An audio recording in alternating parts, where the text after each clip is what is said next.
أعوذ بالله من الشيطان الرجيم. بسم الله الرحمن الرحيم. Bismillahirrahmanirrahim. Assalamualaikum warahmatullahi wabarakatuh.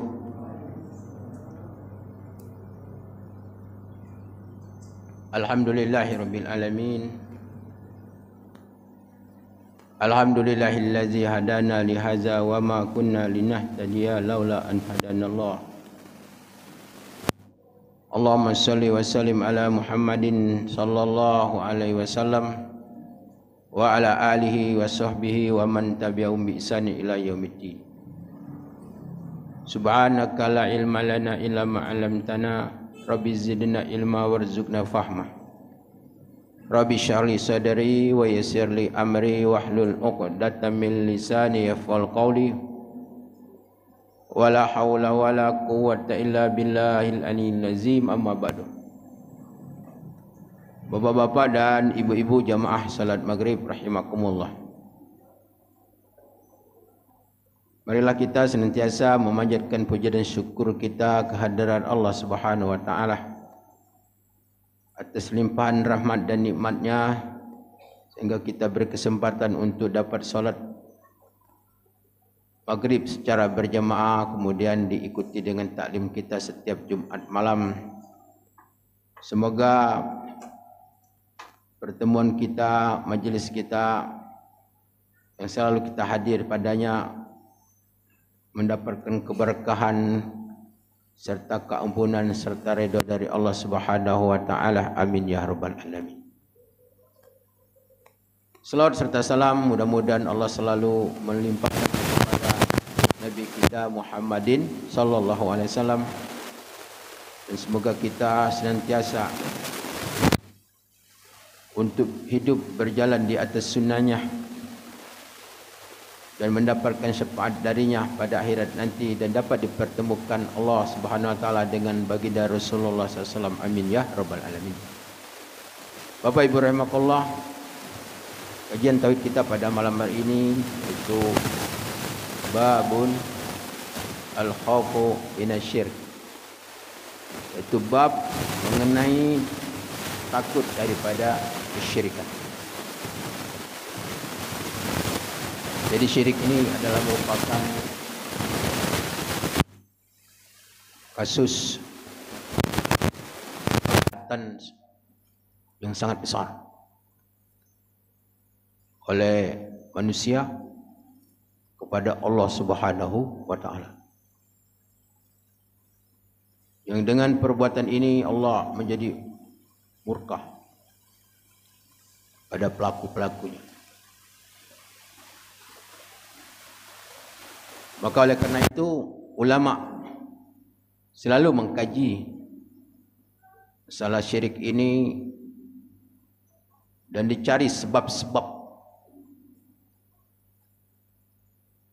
asal muasal dari mana syirik ini berasal. Bapak-bapak dan ibu-ibu rahimakumullah, Rasulullah SAW tanya oleh sahabat, ai azami akbar,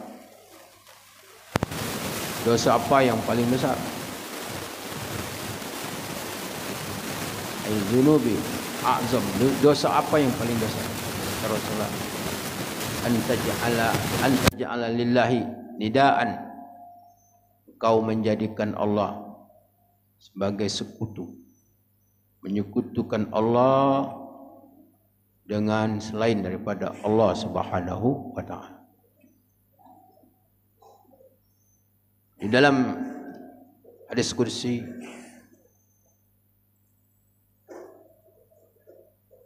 Allah Subhanahu wa taala pada hari kiamat bertanya kepada orang yang telah masuk neraka, orang yang masukkan Allah ke dalam neraka dan dia mendapatkan siksaan yang paling ringan.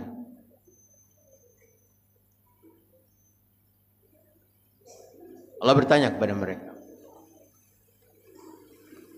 bagaimana kata Allah seandainya ketika kamu di dunia memiliki harta dan kekayaan satu dunia. Di dunia ini untuk dia sendiri, ditambah satu dunia lagi. Maukah itu semua ditebus dengan untuk menebus dirimu daripada siksaan Allah Subhanahu wa taala? Kata mereka, mau ya Allah. Jadi mereka itu sanggup andai kata bisa kekayaannya 2 kali dunia itu untuk menebus seringan-ringan siksaan yang mereka rasakan pada waktu itu.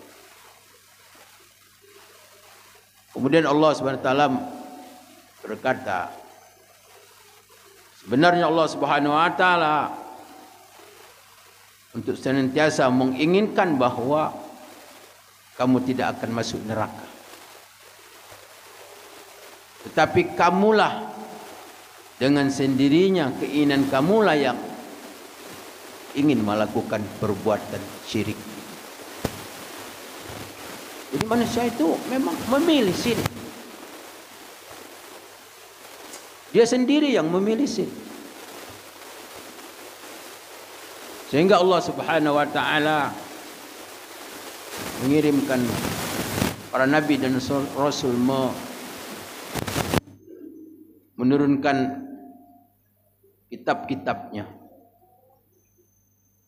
Dan ini semua akan memberikan pengarahan, menuntun manusia agar jangan melakukan perbuatan syirik kepada Allah Subhanahu wa taala.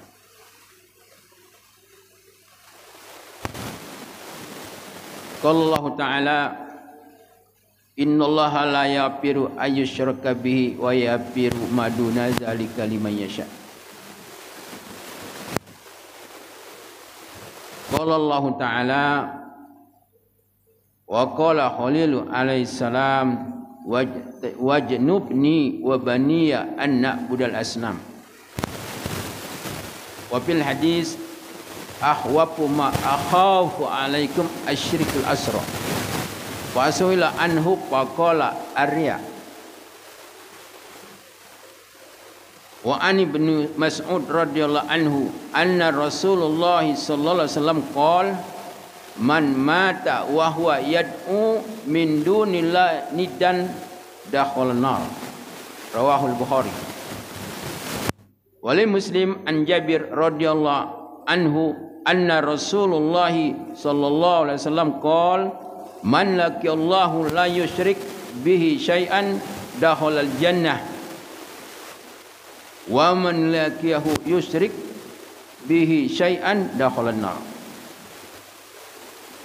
Yang pertama, Allah SWT berfirman di dalam surah An-Nisa ayat 48, innallaha la yaghfiru ayyushraka bihi wa yaghfiru duna zalika liman yasha. Sesungguhnya Allah tidak mengampunkan dosa orang yang syirik dengannya dan mengampunkan dosa selain daripada dosa syirik bagi siapa yang dikehendaki oleh Allah Subhanahu wa taala. Jadi inilah dosa yang tidak terampun, yaitu dosa ketika seseorang melakukan syirik dan dia belum bertobat sebelum dia datang ajal. Artinya dosa itu terbawa mati.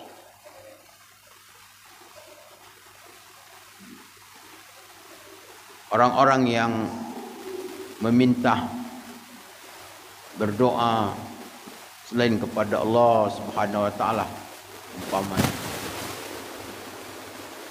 meminta kepada orang-orang yang sudah meninggal, yang dianggap sebagai keramat, sebagai wali Allah,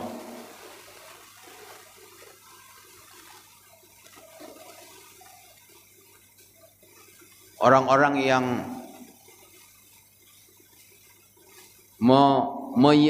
meyakini kepada benda-benda yang dapat mendatangkan manfaat, yang dapat menolak mudarat. Meyakini kepada sesuatu yang dapat memberikan syafaat. Ini adalah perbuatan-perbuatan syirik. Orang-orang yang melakukan perbuatan-perbuatan sihir, guna-guna, santet, dan sejenisnya. Orang-orang yang berhubungan dengan para dukun-dukun, ini semuanya adalah perbuatan syirik. Orang-orang yang mengadakan sesajen-sesajen,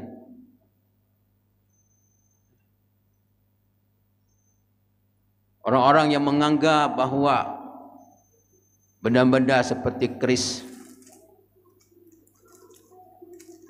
yang dianggap pusaka, yang dianggap peninggalan leluhur, ini adalah merupakan perbuatan-perbuatan syirik yang memang banyak dilakukan oleh manusia. Perbuatan-perbuatan itu ketika dia belum bertobat, maka dia akan mendapatkan keabadian di dalam siksaannya Allah Subhanahu wa taala, seperti firman Allah Subhanahu wa taala, innal ladzina kafaru min ahlil kitab wal musyrikin fi nari jahannam khalidina fiha ulaika hum syarrul bariyah. Sesungguhnya orang-orang kafir dari ahli kitab, yaitu orang Yahudi dan orang Nasrani, wal musyrikin, orang yang musyrik, orang yang berbuat syirik, ini termasuk orang-orang umat Nabi Muhammad SAW. Di suatu sisi dia beribadah kepada Allah, di sisi yang lain dia melakukan perbuatan syirik, dan dia tidak bertobat kepada Allah, maka kata Allah, mereka akan berada di dalam neraka, itu kekal di dalamnya. Khalidina fiha, kekal, masuk dah keluar lagi. Ulaika hum syarrul bariyah, mereka sejahat dan makhluk Allah Subhanahu wa taala. Nauzubillah min dzalik. Allah Subhanahu wa taala berfirman di dalam surah Ibrahim ayat 14, ayat 35. Wajnubni wa baniya an na'budal asnam. Ini adalah perkataan Nabi Ibrahim alaihissalam, doanya kepada Allah, wajnubni, jauhilah aku, wa baniya, dan anak keturunanku, anak budal asnam, agar kami tidak menyembah berhala. Nabi Allah Ibrahim berdoa kepada Allah. Ada suatu kekhawatiran, ketakutan. Dia seorang nabi, dia seorang rasul, seorang nabi pun takut. Takut kepada dirinya, takut kepada keturunannya tentang hal-hal yang dapat terjerumus ke dalam kesyirikan ini. Coba bayangkan. Apalagi kita,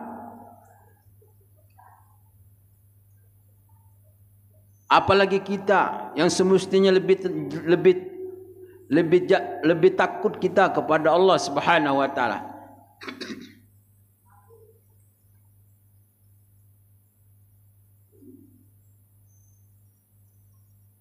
Wajnubni wa baniya an na'budal asnam. Jauhilah aku dan keturunanku agar kami tidak menyembah asnam. Asnam itu adalah berhala. Selain daripada Allah, itu berhala.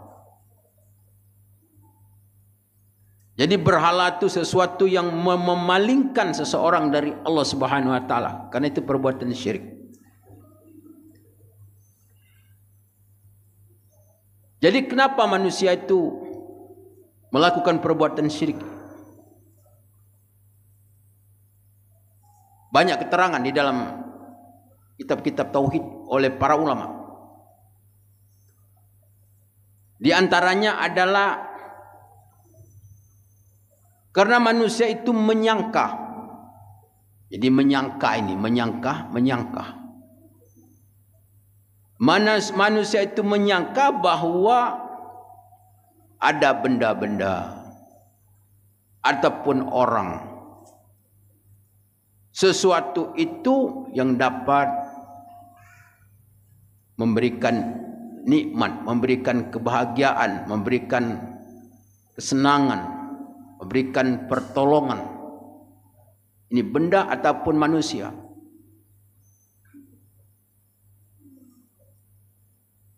Jadi dia menyangka bahwa hal-hal yang makhluk-makhluk ciptaan Allah mencipta Allah itu adalah dapat membahagiakan, dapat menyelamatkan dirinya. Sehingga dia tidak berpikir bahwa benda-benda itu adalah ciptaan Allah Subhanahu wa taala. Ciptaan Allah Subhanahu wa taala. Maka dengan sangka-sangka inilah mereka akhirnya sangat mencintai benda ini. Mereka sangat mengutamakan benda-benda ini atau orang umpamanya.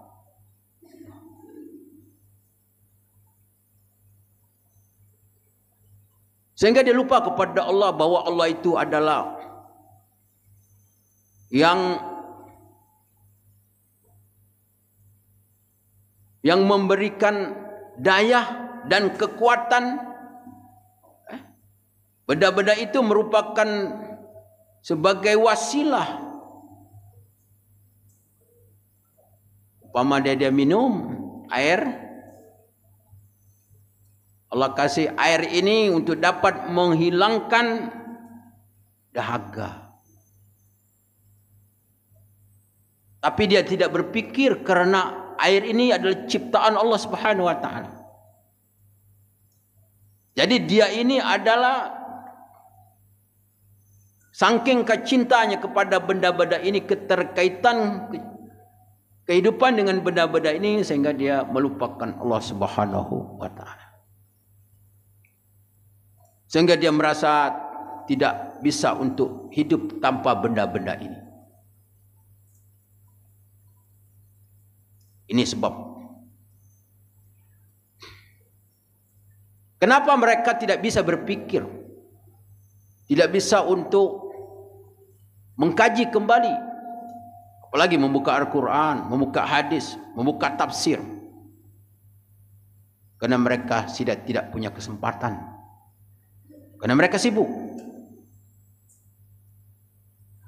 Jadi mereka tidak punya peluang untuk merenung, untuk berpikir, untuk belajar agama. Bahkan mereka tidak bisa untuk ibadat. Ibadah pun tidak bisa. Kenapa? Karena tidak punya waktu untuk apa? Untuk mencari harta tadi. Karena cintanya kepada harta tadi.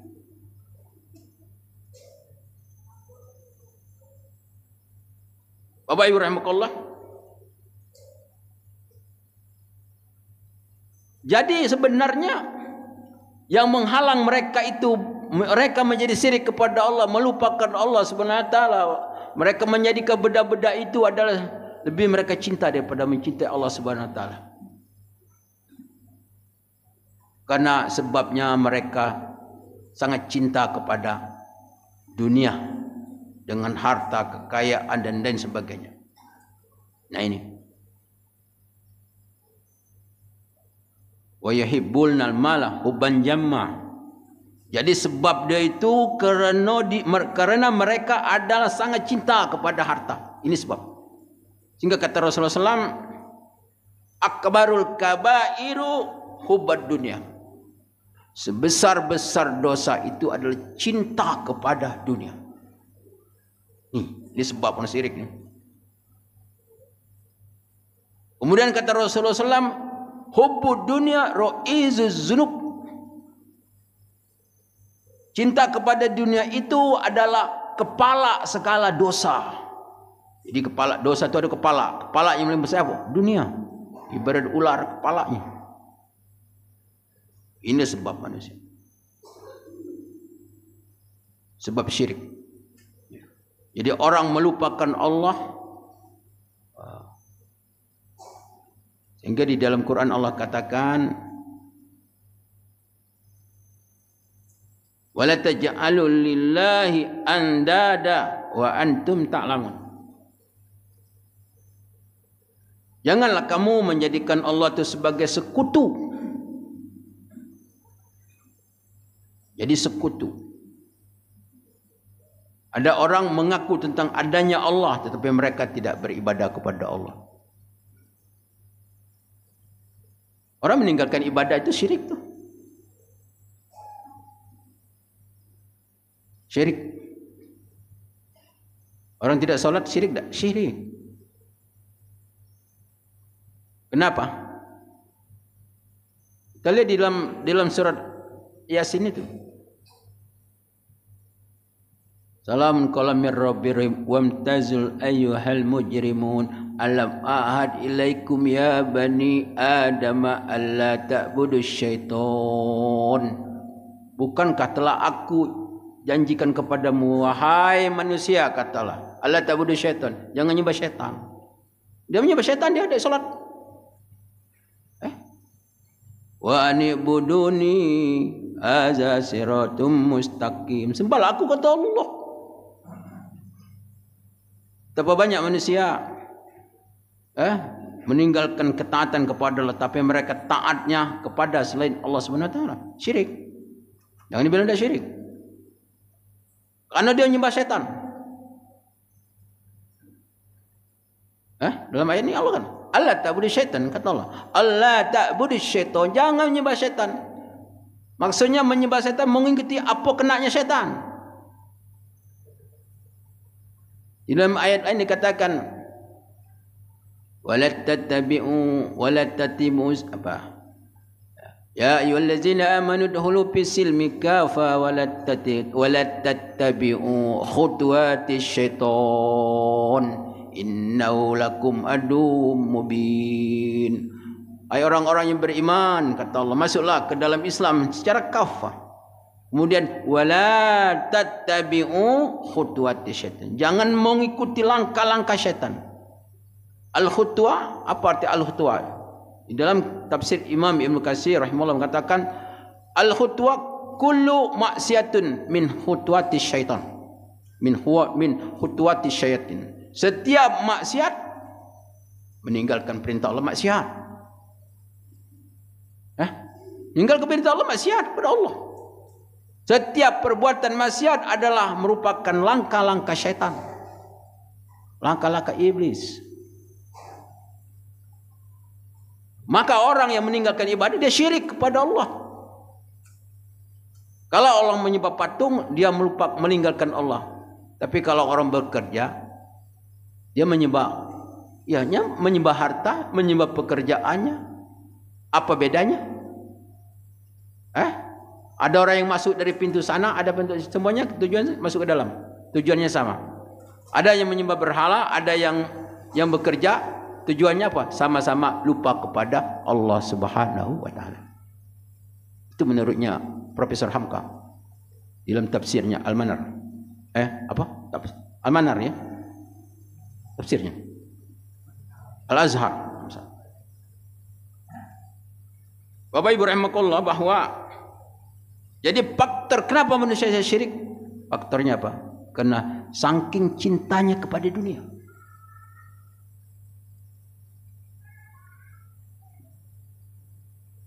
Kemudian hadis Rasulullah SAW, wafil hadis ahwapu ma akhafu alaikum asyirkul asghar fasu'ila anhu wa qala ar-riya. Aku lebih takut dengan apa yang aku takuti atas kamu.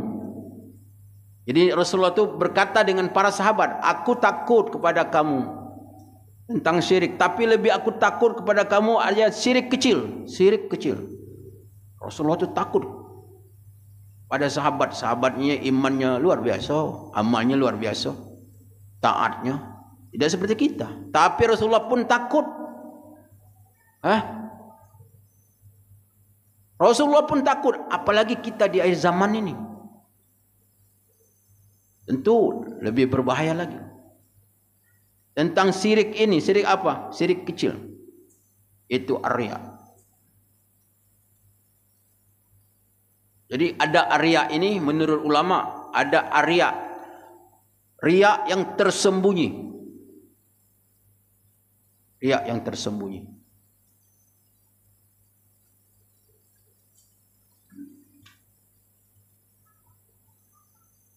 Jadi riya yang tersembunyi ini orang-orang yang telah dikaruniai Allah Subhanahu wa taala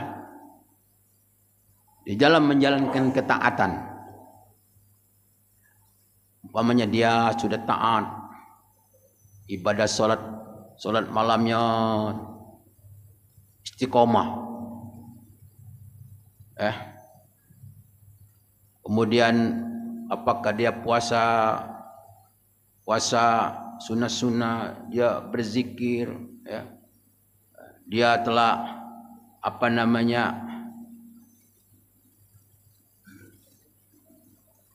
mempunyai sifat-sifat zuhud umpamanya. Jadi ini adalah ibadah-ibadah hati ataupun ibadah-ibadah secara lahiriah yang tidak semua orang diberikan Allah Subhanahu wa taala. Kemudian di dalam hatinya dia menginginkan ibadah-ibadah yang dia lakukan secara yang orang tidak tahu itu agar diketahui oleh orang. Agar diketahui oleh orang. Dia senang. Nah, itu juga termasuk daripada syirik yang tersembunyi. Misalnya dia bikin masjid. Dibuatnya masjid itu namanya Mustafa. Buat nama masjid Mustafa. Apa tujuannya? Agar orang akan menyelusuri, oh siapa ini? Oh ini impaknya Mustafa. Mustafa itu anu-anu, mungkin orang sudah meninggal. Jadi ada tujuannya untuk mengenang tentang impak itu. Ini sudah termasuk.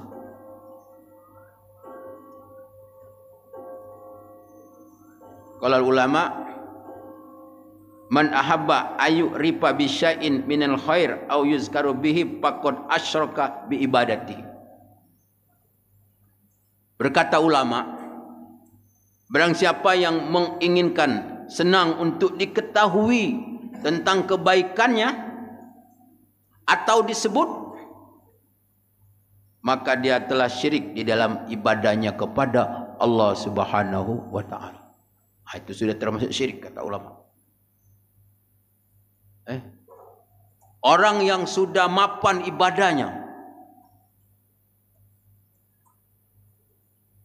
orang yang sudah mapan, dia sudah diberi Allah Subhanahu wa taala ibadah-ibadah yang khusus, ketaatan-ketaatannya, tetapi di dalam hatinya itu berkeinginan untuk orang mengetahui tentang siapa dirinya yang sebenarnya, tentang kebaikan. Nah, itu termasuk syirik.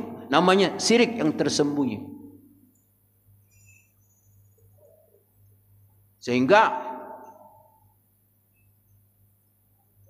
ulama menganjurkan agar kita sangat berhati-hati di dalam tipu daya iblis ini. Kan ibadah itu yang riya itu bertingkat-tingkat itu. Yang sangat ditakutkan oleh Rasulullah SAW tadi dalam hadis itu. Ada orang ibadah itu riya, dia umpamanya dia memberikan sesuatu, melakukan sesuatu semata-mata karena mengharap kepada manusia. Itu namanya syirkul akbar, syirik besar. Dia memberi ada tujuannya. Tak pernah memberi, tak tahu dia memberi. Tapi ada tujuannya. Ini syirik. Syirik besar. Dalam hadis Rasulullah jangan dikatakan dia dia bukan orang soleh, tapi dia seolah-olah menjadi orang soleh. Istilahnya ngejut.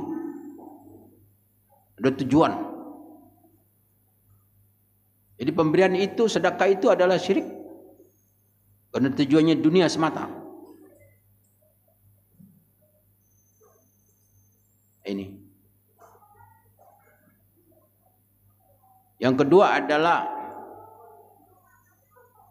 dia berniat melakukan suatu amal itu karena Allah dan disertakan dengan, artinya mencari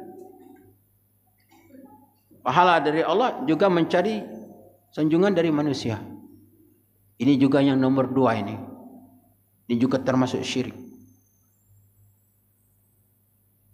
Tapi dia termasuk syirik kecil. Syirik yang tidak membatalkan keimanan dan keislamannya. Dan ibadah yang sudah dia lakukan. Tapi kata ulama, syirik kecil itu adalah bandingan seperti membunuh orang, berzina, makan harta riba, harta anak yatim. Sama, fungsinya dosa besar. Ini adalah perbuatan-perbuatan syirik. Jadi ini yang kedua. Kemudian yang ketiga itu yang kita sampaikan tadi. Ada syirik yang tersembunyi. Ya. Maka oleh karena itu, oleh para ulama, bahwa di dalam kita beribadah itu, orang yang ikhlas melakukan ibadah, dia untuk senantiasa tidak membutuhkan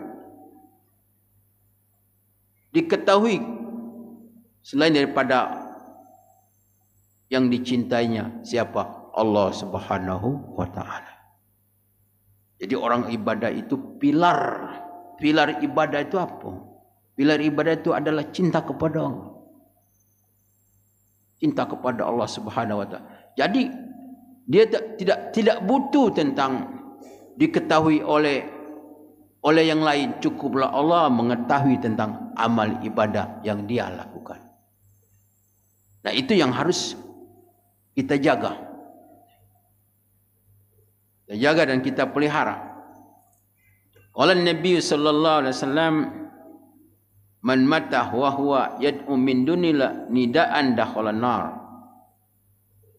Wa qala Nabi sallallahu alaihi wasallam, man laqiyallahu la yusyrik bihi syai'an dakhalal jannah wa man laqiyahu yusyrik bihi syai'an dakhalan nar. Ini hadis yang sahih. Siapa yang menghadap Allah artinya dia mati, dia meninggal,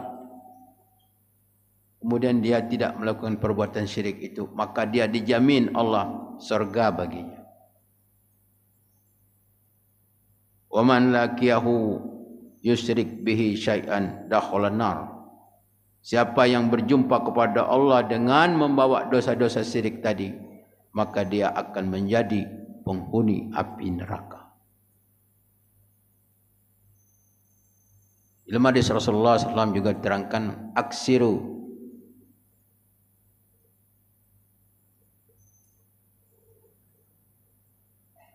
jaddidu imanakum,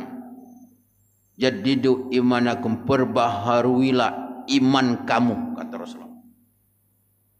Iman itu diperbaharui. Ya, buat baju itu diganti, cari yang baru. Iman juga harus diperbaharui sehingga iman itu baru. Sahabat bertanya, wa kaifa yujaddidul imanana ya Rasulullah? Bagaimana untuk memperbaharui iman kami? Kata Rasulullah, aksiru la ilaha illallah. Perbanyaklah berzikir kalimat apa? La ilaha illallah. Syahadat. Ya. Karena kita ini syirik ini dari ucapan, dari niat kita, dari perbuatan dan sebagainya kita tidak tahu. Kita akan jatuh kepada syirik. Maka oleh karena itu kita banyak-banyak mengucap kalimat la ilaha illallah. La ilaha illallah, la ilaha illallah. Memperbaiki iman. Banyak nyebutnya. Jangan dikit. Kita kepingin iman ini sampai kita mati, sampai kita bawa ke hadapan Allah Subhanahu wa taala. Banyak-banyak kita berzikir kalimat la ilaha illallah. Supaya iman kita selalu baru. La ilaha illallah, la ilaha illallah. Jangan kurang 1000 sehari. Tak lama tu. Paling-paling 10 menit. Jadi kita ini semestinya setiap hari itu ada waktu kita berzikir. Peluanglah waktu untuk zikir. Paling tidak setengah jam satu hari. Tak rugi. Untuk duduk sebentar. Waktu yang kapan, yang kira-kira pacak. Apakah sudah solat subuh, sudah solat maghrib, sudah solat zuhur. Tapi ada satu hari itu kita memang khusus untuk berzikir. Membaca selawat umpamanya 1000, baca la ilaha illallah 1000, membaca istighfar 1000, umpamanya baca la ilaha illallah udahlah syakara mungkin 100, apalah. Subhanallah, alhamdulillah. Jadi kita banyak gitu zikir ini. Sebab ini ibadah yang mudah dilakukan dan pahalanya besar sekali. Jadi jangan kita meninggalkan zikir kepada Allah Subhanahu wa taala. Karena ini merupakan nutrisi keimanan kita. Mudah kita lakukan memang, tapi banyak orang tak melakukannya. Kalau kita semayang cuma 5 kali dalam sehari semalam. Nak berwuduk, nak masuk waktu, nak pakaian, nak bersih, banyak ni syaratnya. Tapi kalau kita zikir, bisa di mana tempat kita nak berzikir. Karena ini merupakan salah satu cara orang-orang yang meniti jalan Allah. Dalam kajian orang-orang dikatakan itu suluk